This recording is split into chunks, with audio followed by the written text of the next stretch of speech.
Hello students, welcome back to my channel librarians world.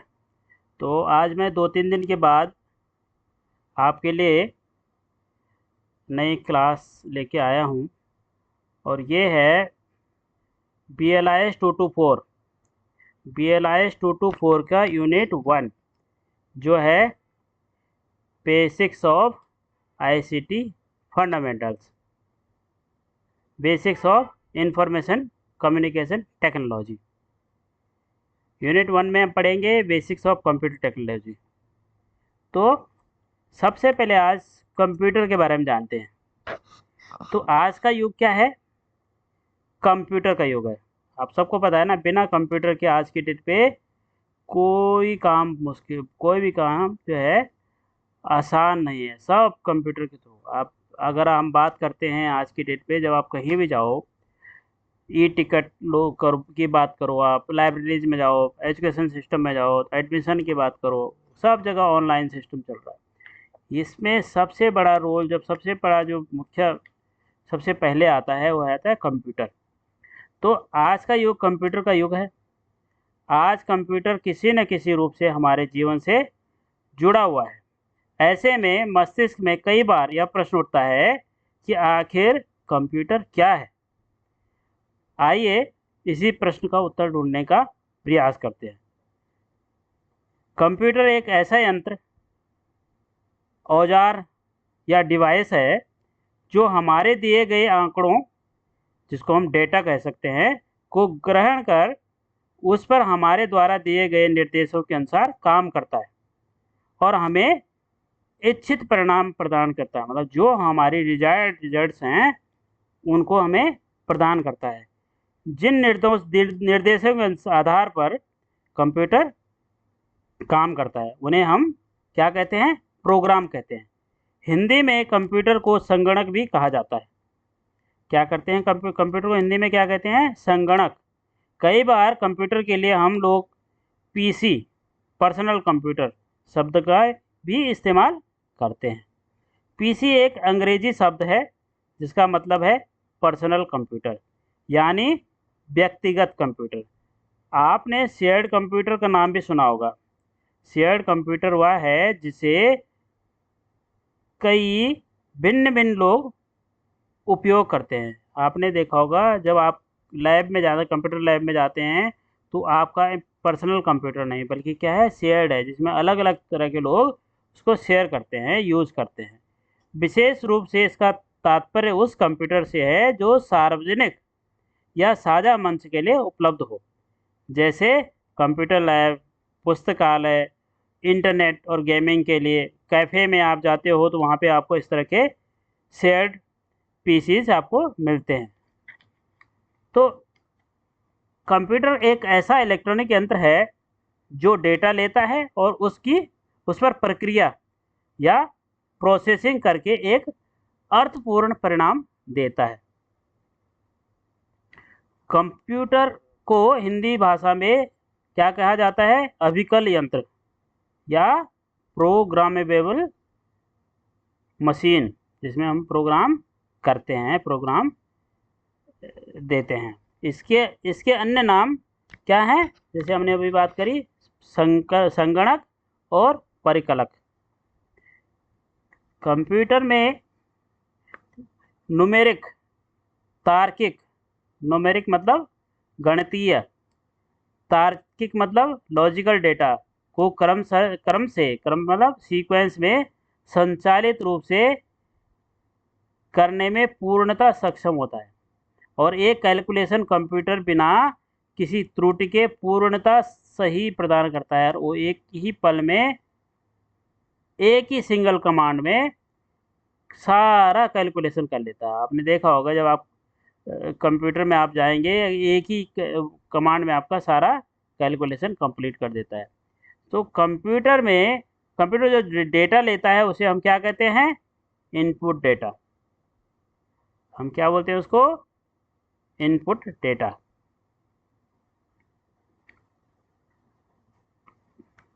और इस data पर जो प्रोसेसिंग करके जो परिणाम वापस हमें देता है उसे कहते हैं आउटपुट डेटा।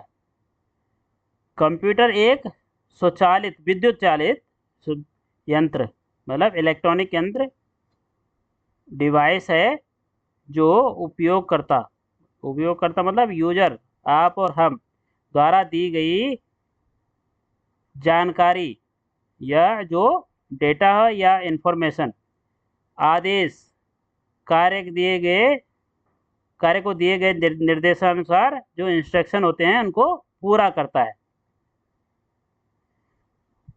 ठीक है, तो इस तरह से कंप्यूटर किस शब्द से बना हुआ है? कंप्यूट, जिसका मतलब होता है, जिसका अर्थ होता है गणना।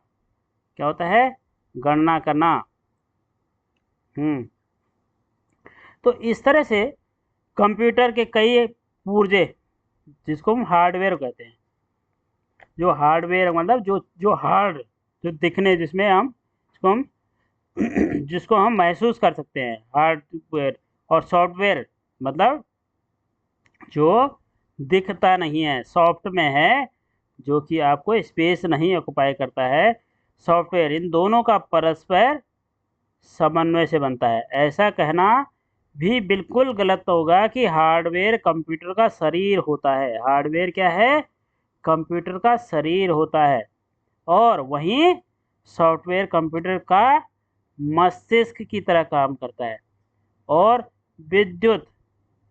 बिजली क्या करती है? कंप्यूटर में आत्मा का संचार करती है। तो बिजली क्या करती है? उसकी आत्मा है।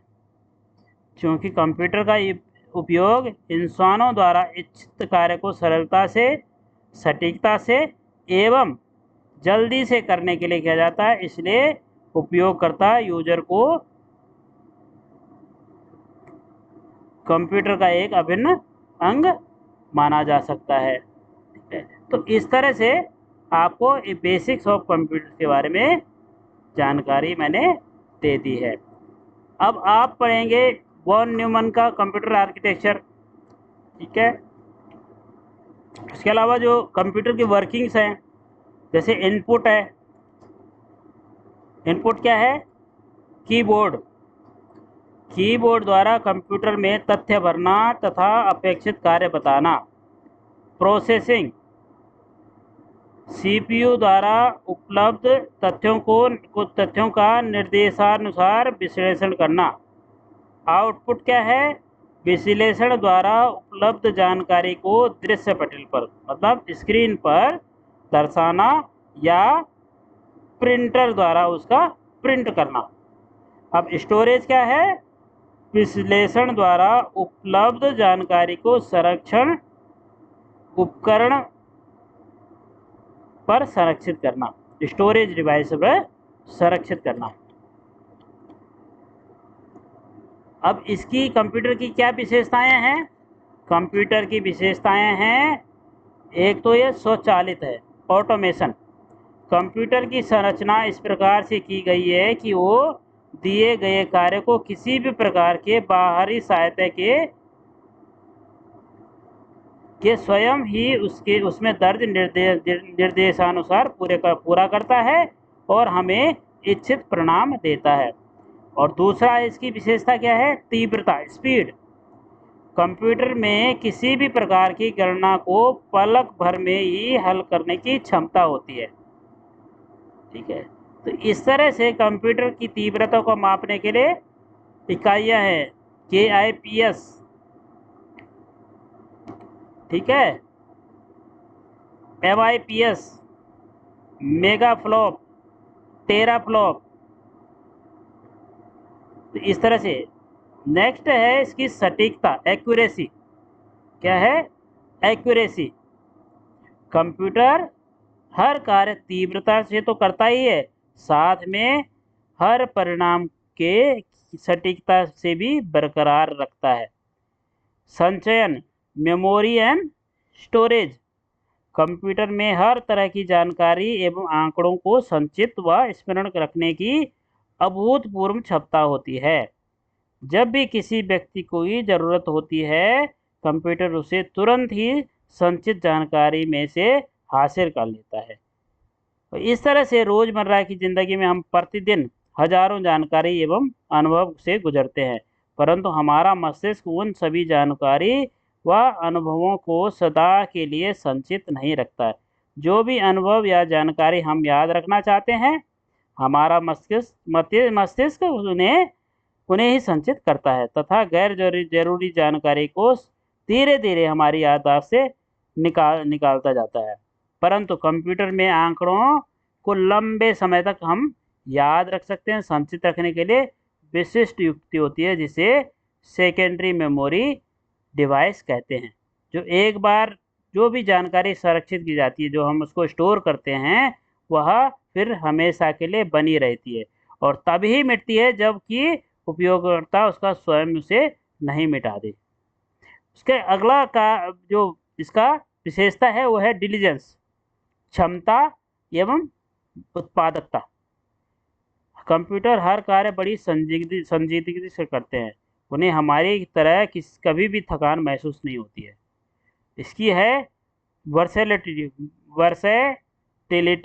वर्सेटाइल होते हैं ये, बहुमुखी प्रतिभा।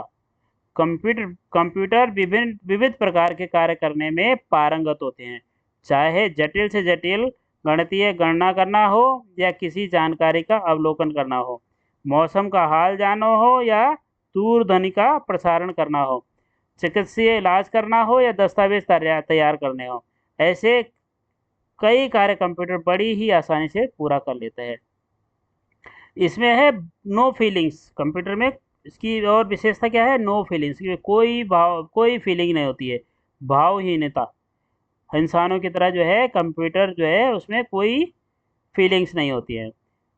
बुद्धिहीनता, इसकी अपनी कोई बुद्धि नहीं है, अब्सेंस ऑफ IQ, कोई इसकी अपनी कोई बुद्धि नहीं होती है।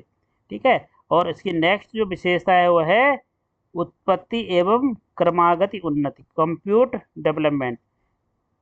आप अपने जीवन काल में ऐसे कितने आविष्कार के बारे में सोच सकते हैं जो हमारे समाज में सब कुछ बदल कर रख दें। कंप्यूटर ने कुछ ही दशकों में पूरी दुनिया को के सोचने, समझने, कार्य करने, यहाँ तक कि रहन सहन का तरीका भी बदल कर रख दिया है। इसे कंप्यूटर का क्रांति माने जाने लगा है। परंतु ऐसा बिल्कुल नहीं कहा जा सकता है कि कंप्यूटर की खोज इसी सदी में हुई है। तो कंप्यूटर की खोज बहुत समय पहले हो गई थी। अंकों एवं गणना के उपयोग मानव जाति के विकास के क्रम से ही शुरुआत हो रहा है। शुरुआती दौर में हाथों की उंगलियों का उपयोग करना, मृत प्राणियों की हड्डियों का प्रयोग करना, रेखाएं खींचना, चिन्ह बनाना इत्यादि का उपयोग होता रहता था। तो इस तरह से ये चैप्टर मैं यहीं पर ख़त्म करता हूँ। बाकी जो है नेक्स्ट उसमें आपको नेक्स्ट वाले उसमें वीडियो में बाकी की डिटेल लाऊंगा। ये इसको आप इस तरह से समझ लें। फिर पेरिफेरल्स मैंने आपको समझा दिए थे, जो भी जैसे कीबोर्ड है, माउस है, इसके जो भी वो हैं वो सारे इसके पेरिफेरल्स हैं। कंप्यूटर मॉनिटर्स आपने ये जानते ही हैं, पहले CRT मॉनिटर्स होते थे, अब LCD मॉनिटर्स हैं। ये कीबोर्ड है, ये सारे पेरिफेरल्स हैं। ये माउस हो गया, है ना। तो ये सारे इसके पेरिफेरल्स हैं। तो इसको मैं यहाँ पे ख़त्म करता हूँ और नेक्स्ट क्लास में आपको नेक्स्ट वाली वीडियो में आपको डाल दूँगा। इसको पढ़ लीजिएगा। ये वाला चैप्टर आपका यहीं पर फिनिश होता है। धन्यवाद। Bye bye.